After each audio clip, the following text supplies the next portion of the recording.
Okey, Assalamualaikum, selamat sejahtera. Okey, bersama saya Cikgu Am. Okey, kali ni saya akan ajar macam mana nak buat rotoscoping. Okey. Okey, first thing first. Macam tutorial lepas, stop antivirus. Okey, dah settle. Kita buka After Effects. Okey, kita akan import clip. Kat sini lah. Okey.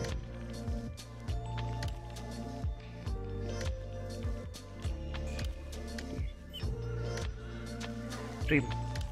Okey, cahaya saya dah ada. Okey. Kita buat tak pastilah tupai ke memerang ke. Baik, okey. Okey, first thing. Okey, lepas kita dah masukkan, kita dah tengok kita dah trim kat mana kita nak ataupun footage tu kita dah tahu kat mana yang footage mana kita nak. Okey. So kita duplicatekan dia. Ctrl D. Okey. So saya rename. Saya akan rename ni 1. Saya rename ni 2. Okay. Ini kita lock. Okay, yang nombor 2 ni kita double click. Dia akan kebuka ke layer 1 layer. So, layer ori yang kita buka. Okay.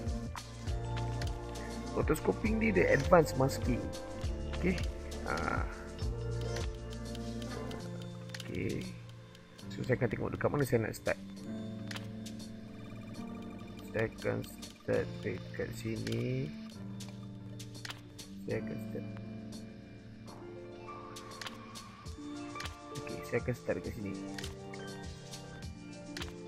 Okay, saya akan start dekat sini. Tekan, nampak tak gambar Roto Brush Tools, Drag over Foreground, Alternate Drag over Background. Okay, klik. Okay.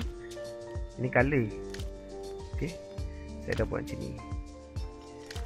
So tekan alternate. Lepas tu tekan left click, drag, hold. Kalau nak ke atas dia besar, ke bawah dia kecil.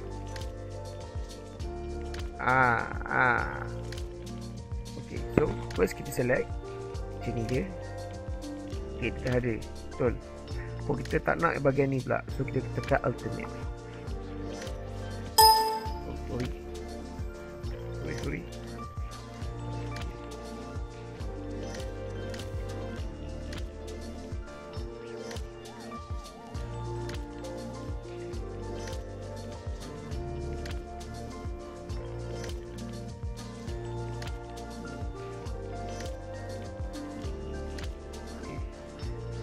Control arrow ke tepi untuk frame seterusnya.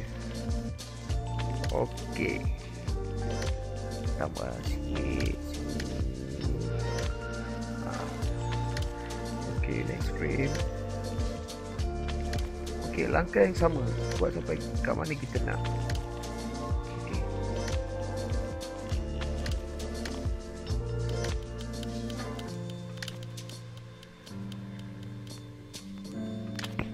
Okay, sementara saya buat ni, bolehlah buat slow. Okay. Saya akan tunjukkan klip yang dah siap dirotokan. Okay. Okay, saya dah siap. Okay, boleh tengok yang kat sini ni ada bar kali hijau, maknanya saya dah buat satu frame dan dah render.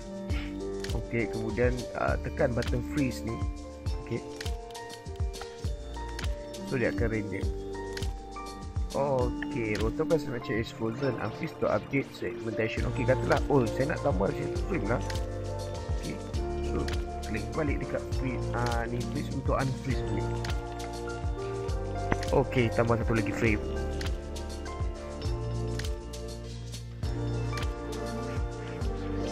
Okay, kemudian kita freeze balik. Okay, dah settle.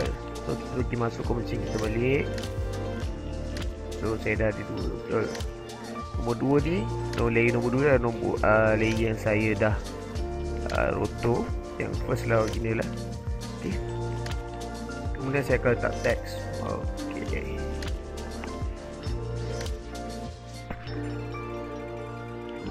Roto. Rotoscope. Okay, right. So, kecil sikit. Rotoscope. Kat sini lah.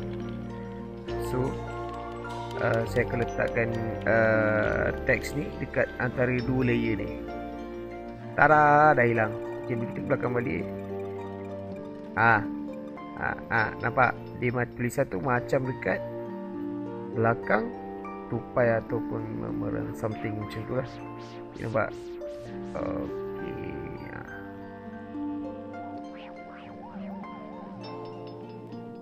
Okey. Kemudian kita macam biasa kita render itu saja. Okey, saya akan tunjukkan hasil dia lepas ni. Okey. Bye.